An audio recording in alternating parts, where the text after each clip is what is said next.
Hello, I'm Phil Svitek, 360 Creative Coach, and it's my pleasure to share my journey with you guys via this vlog.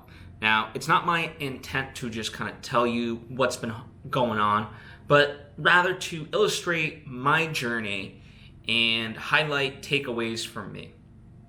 So, if you've been following me for certainly this year, you'll know that I have been trying to put out a lot more beneficial content each and every day across all the various social platforms. So from TikTok to Twitter to Instagram, LinkedIn, Vimeo, YouTube, Facebook, and so forth.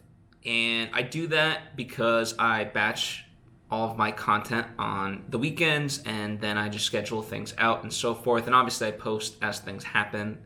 But this past week in particular has been extremely busy for a number of reasons, all good reasons. And it's kind of interesting to know, like, as much as I want to put out a lot of this stuff for you guys to benefit you guys at the end of the day, none of it means anything if I don't actually, walk the walk, so to speak. And so part of that has been editing my movie. Part of that has been working on my book, and then also, my full-time job, as well as any side things that come along. And in particular, last week, I did a lot of stuff with the Recording Academy, which is responsible for the Grammys. And, just between my work and the Grammys in particular, that took up a lot of my time, and then any other free time I had, I put into the movie. So, for all intents and purposes, I've been, it's been quite exhausting, especially kind of going nonstop for a couple of weeks now in that regard, because leading up to the Grammys, there was a lot of work involved with that. But it's all fun and it's all good.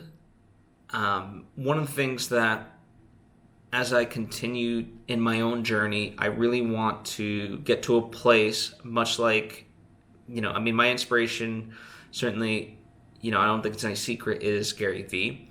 And he's got a great weekly vlog that he does, and he chronicles his journey. And it's almost like, 45-minute documentary each week, which is incredible. And, I would love to get to that level. When I was a kid, one of the ways I learned film editing and editing, or just film in general, was I used to film everything and then just kind of piece together documentary style. And, not that it was necessarily that good, but it was basically my version of a vlog very early on, before there was even YouTube. And I would love to kind of get back to that, but obviously something like that takes a lot of work and so forth, much more than this. And, as much as I love this, I'd rather put that time into the bigger projects, at least right now, and kind of just grow from there. But that is my intent with this, and so I hope you continue with me on this journey. One of the interesting things about all this is that in terms of the entertainment industry, sometimes like a day can feel like a lifetime. And certainly yesterday, being Sunday the 26th, kind of felt like that. So I was working the Grammys, which, is a big thing of itself. But coupled with that, you had the news of Kobe and his daughter. And, so essentially there was a lot of highs, but there was also a lot of lows. And it's just interesting kind of grappling with that in a large way, because, as far as me, I was there to do a job for the Grammys, and you kind of have to do it. And so you have to put everything out of mind in order to be able to do your job. There's a lot of things that go into a show like the Grammys, and everyone there for the, involved with the show has for all intents and purposes, a major role to play. Without, each individual, something could go wrong in a way that would be revealing. And so, we all have to be on the balls of our feet and sharp-minded and so forth. And so while you're processing a tragedy like the Kobe situation, you still have to put it in the back of your mind and move forward in that way. And it's kind of interesting, no matter what, it's a weird dichotomy of life goes on, yet you want to honor the real quote unquote moments of life. And, you kind of grapple with what is it all for and who are you doing it for. And I think, sometimes we do have to stop and think of our fellow man and understand that, like, ultimately it is about human connection, and that's what we're there for. And I did appreciate how Alicia Keys handled the loss and how kind of people responded in a lot of ways throughout the Grammys, and their thoughts on what had happened. Now, granted, that's a big tragedy and a big loss. And I say that not because I'm a basketball fan. I mean, I think Kobe was phenomenal, but I think what I was excited for was his growth into the things that he was doing beyond basketball. His sort of, what I think ultimately could have been his bigger legacy. But, sadly, he never had the full chance to fulfill that, But if you look at all the stuff he was doing, he already managed to make a major dent, more so than most people probably will in a lifetime. That's very exciting now. Again, the sadness part of it being that imagine what more he could have done. But nonetheless, and if I'm looking down, it's because I have some notes about all this, so that's why my eyes kind of go down there, just to be fully transparent. But while that was a tragedy, one of the things you have to, there's things happening all around us in the way of the peaceful warrior.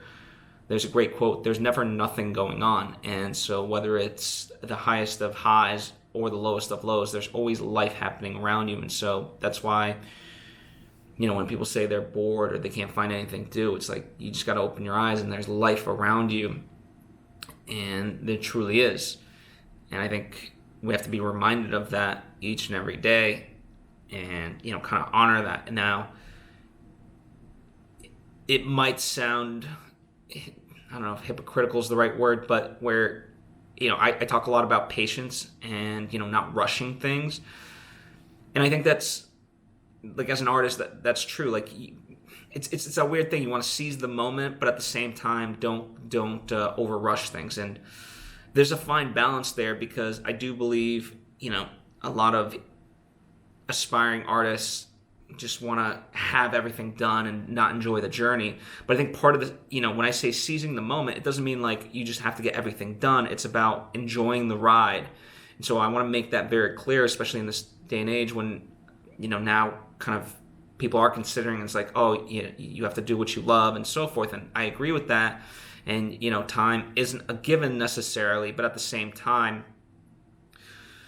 that's not an excuse to just, I don't know. I think if you stress yourself out unnecessarily because you're like, I have to, get X, Y, and Z done, that's not part of it. No, you have to, instead go after what you want to be doing and enjoy what you are doing. I think that's the real crux of what that message is ultimately about. So we shouldn't confuse the two. But yeah, I mean, there's life going on each and every single day, and I think we have to honor that. And I'd be very curious to know what your thoughts on that are, because when you look at it, there's still the Australian fires going on. On the high end of it, the Royal Rumble happened.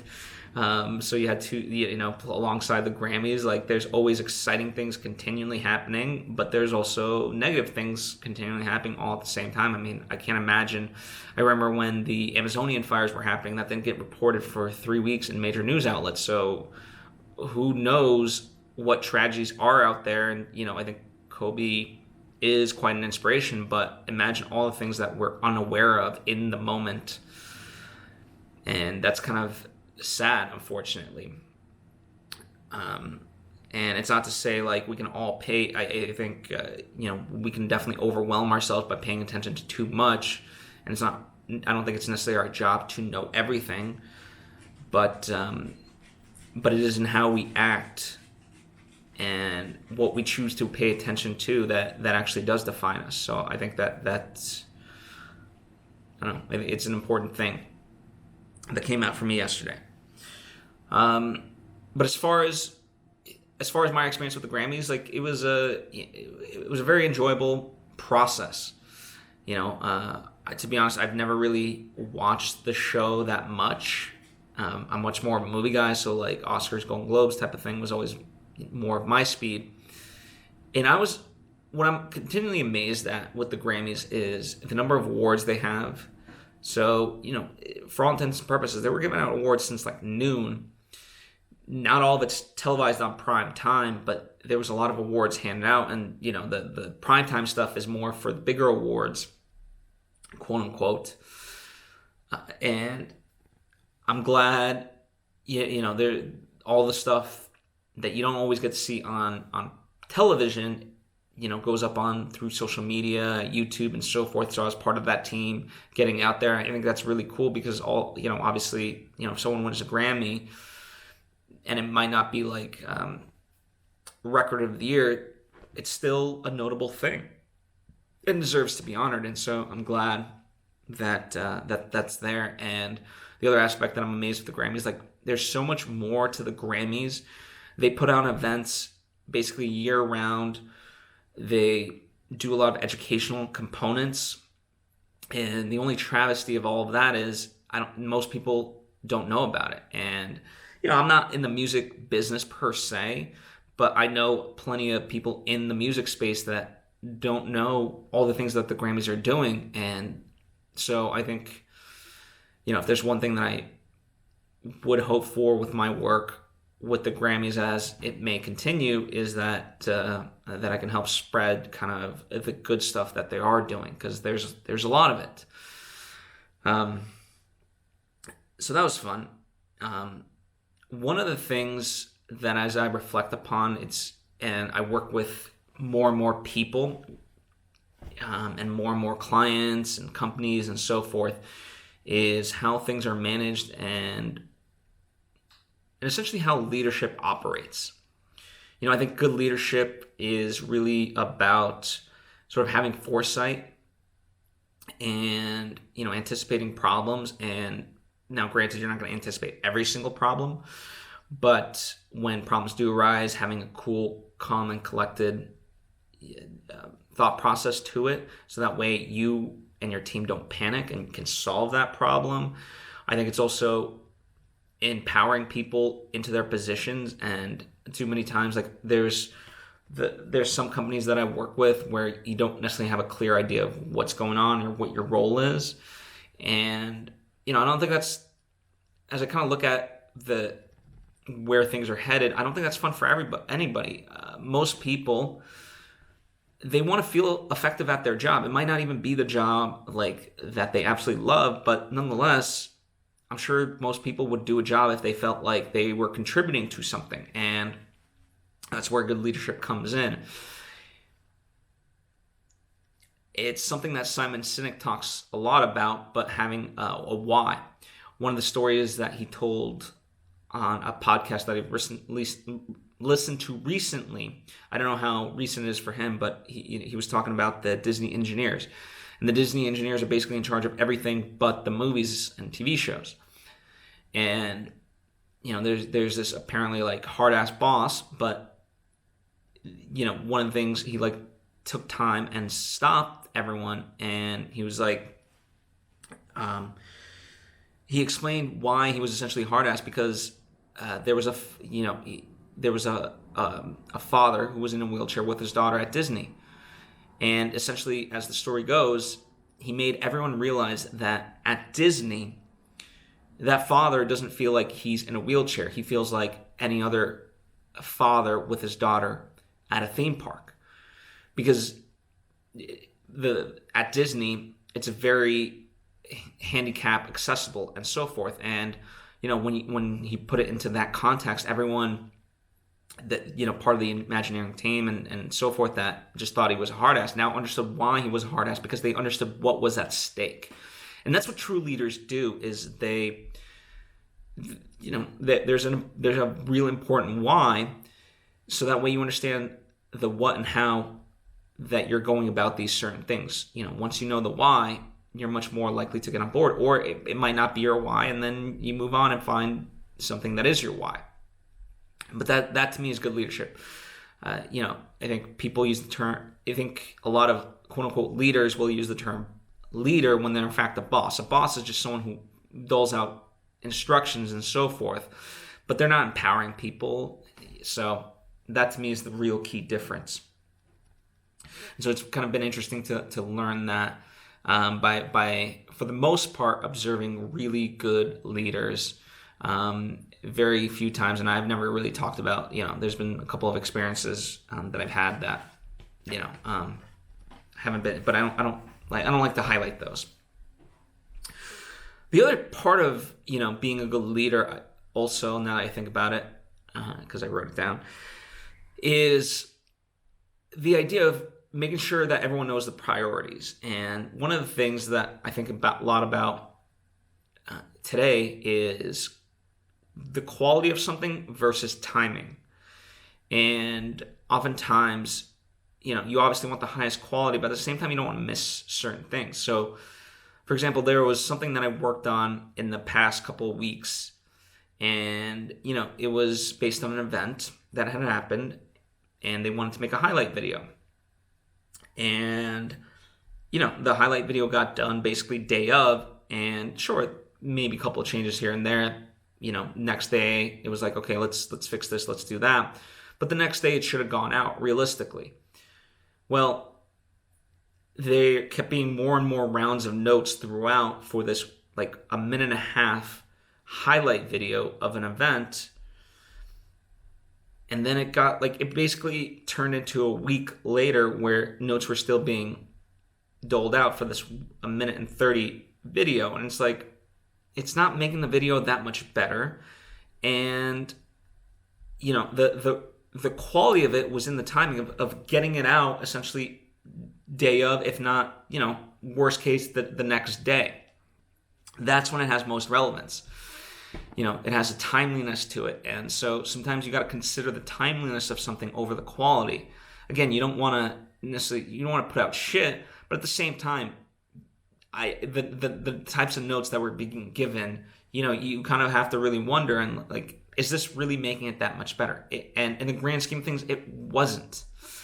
And so I think sometimes people shoot themselves in the foot, and I think that goes back to leadership of like, what's the real priority here? Can you see the forest from the trees? And I think a lot of that, I think a lot of bosses are very good at giving out very specific notes, and it works in the micro, but is it the right thing in the macro? It's something that a lot of people, like when they have to cut expenditure or so forth, rather than change the culture of something to really kind of elevate the product and bring in more revenue and so forth, when cash flow is like a thing, they just immediately slash the budget, fire people, and so forth, because it's an immediate tangible result. But no one really considers, is that the best for the long term? And ironically, the companies that do survive in the long term actually have they have that longer term approach. Steve Jobs, very early on, they were ready to finalize like a computer that they had, but it didn't have a graphic user interface. And they saw this technology, and they're like, we have to do that. And everyone in Steve Jobs' circle was like, this is nuts. Like, we've already spent millions.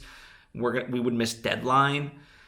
This would bury us. And his famous response is, well, better us than anyone else, because he knew that in order to make the best product, like, he had to make that shift, which sounds ironic, especially given the fact that I'm talking about quality versus timing.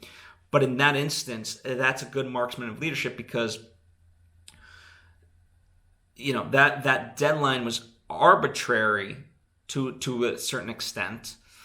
And while they suffered that kind of slight thing, it led to the Mac. And when you look at it now, it was it was a bold move, but it was a genius move, because it led to the Apple computer.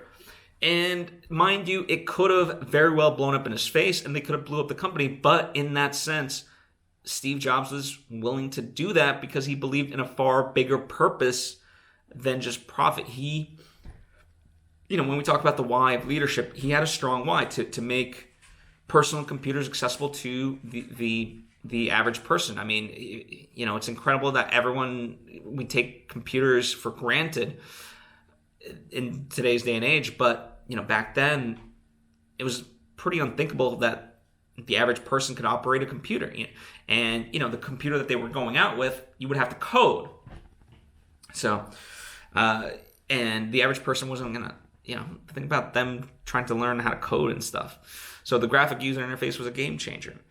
And so these are kind of things that I think about when I look at leadership and so forth, and quality versus timing and so forth. So sometimes you do have to make a bold move, but you have to, ultimately a minute 30 video that was a highlight reel of just this fun event, that is not the same as like the core of your entire business, which was, computers. So apples and oranges in that instance. And this is something that I think about a lot with the things that I do, with, the people that I try to work with and so forth, both if I'm the leader for them or if I'm, in a position where they're the leader. So, speaking of leadership, I guess, this weekend we did some additional filming for the feature film that I've been putting together. And I don't call it reshoots because nothing was reshot. It was all additional stuff. Now, sometimes people just call it reshoots. But, listen, any movie, reshoots has such a negative connotation. And even if it was reshoots, like just in film in general, like every movie, you're not going to get it 100%, like as well-intentioned as you are. It's a process, it's a creative journey. And it's a lot of collaborators coming together to make a movie. And you're just going to need, once you have certain clarity and it's in the edit bay and so forth, you're like, oh, this doesn't work quite like what we needed to, but, we have an opportunity. Why don't we, if we get this shot, it'll make the story stronger or flow better, whatever the case may be. And so that's what we did. We wanted to strengthen a couple of the story arcs and a couple of the moments. And so we're like, well, let's kind of just add in a couple of quick things that we didn't shoot. And let's make it happen. And luckily, all the actors were willing that we needed. And so we went back, and it was a fun little mini reunion. And, one of the tougher parts of it was a lot of it's because it's not like this was always in the script, and because we're altering certain intentions, now you have to kind of explain to them what this stuff is being used for. And in fact, there's like a nightmarish sequence, a hyper-real sequence that's supposed to happen. And you're trying to get someone to react to certain specific moments. And I understand from the actor's point of view how tough that can be to process this information when you have like no context. And so for me, I have to provide that context. And for the most part, I can't take the credit for it because I didn't think it was necessarily me. But I was lucky enough to have my producer Courtney Stewart there with me, and I asked her from the get-go, like, hey, can you be there as well? Because she's the one who had some of these very specific notes, and they were spot on. And in order to make it work, I wanted to make sure I was focusing on filming because I was doing the camera work. And sometimes when I'm doing camera work, it's tough to fully watch the performance of things because you're trying to, at the same time focus that you're not shaking. I'm also doing the sound and so forth. So there's a lot that's happening. And while, I shot the movie in this way and was 95% successful with it in that sense, that 5%, like some of the performances need to be finessed, because that's the 5% that I wasn't paying attention to. And so, some of those very specific moments. And so Courtney, I said, hey, come with me so that way you can watch the performance and I'll focus on camera. That way we get everything that we need, and boom. And it was great because she is not only a producer, but she's an actor herself. And so she knew how to communicate with them in a level that, I'm not an actor. I talked about how to work with actors in the past where you want to give them context and, let them as a character make certain choices. You want to provide the landscape, if you will, rather than giving like in layman's term, a line reading. But nonetheless, she has she can speak even more on their level, if you will, than I ever could. And so that was really cool. And I think the results are fantastic. And so now, we have the final piece of the movie to, take it from, in my opinion, really good to now great. So I'm very excited to put that in. Again, timing wise, it's just been nonstop in the past couple of weeks, but nonetheless, things keep moving. It's interesting how you just last week was Martin Luther King Day, and I know I'm just continually reminded of his quote: if you can't fly, run. If you can't run, walk. If you can't walk, crawl. If you can't crawl, just keep moving. And interestingly enough, there were certain times I wasn't able to fly, certainly. But I, nonetheless, have gotten all the things that I need to get done just by simply just continuing to move forward slowly but surely. And I don't know, I'm just really reminded by that quote, and so it's been a good motivating factor in all of this. Especially, certainly this week is not going to be that much easier in terms of the workload, but part of it is self-inflicted is not the right word because it implies a negative connotation, whereas all this ultimately is a lot of fun, one of the other things that I thought about, post the Grammys, especially, that was a grueling experience, but the testament of any greatness is the ability to just continue going forward consistently. And not necessarily consistently at the most epic pace. I think too many people, pride themselves on working way too hard. It's listen, you're gonna burn yourself out eventually. Listen, I've been in a spot where I had the ability to do that for years, but then eventually it caught up to me. So I think the real greatness is in being able to continually work, so on and so forth, in spite of everything. And so when I look at the Grammys, that was a grueling day, but then I had to wake up this morning and continue that journey.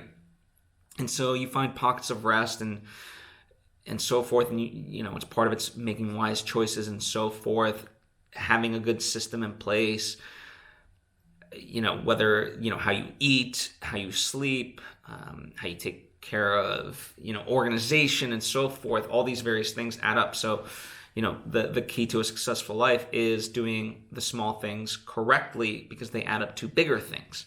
And I'm a big advocate of that.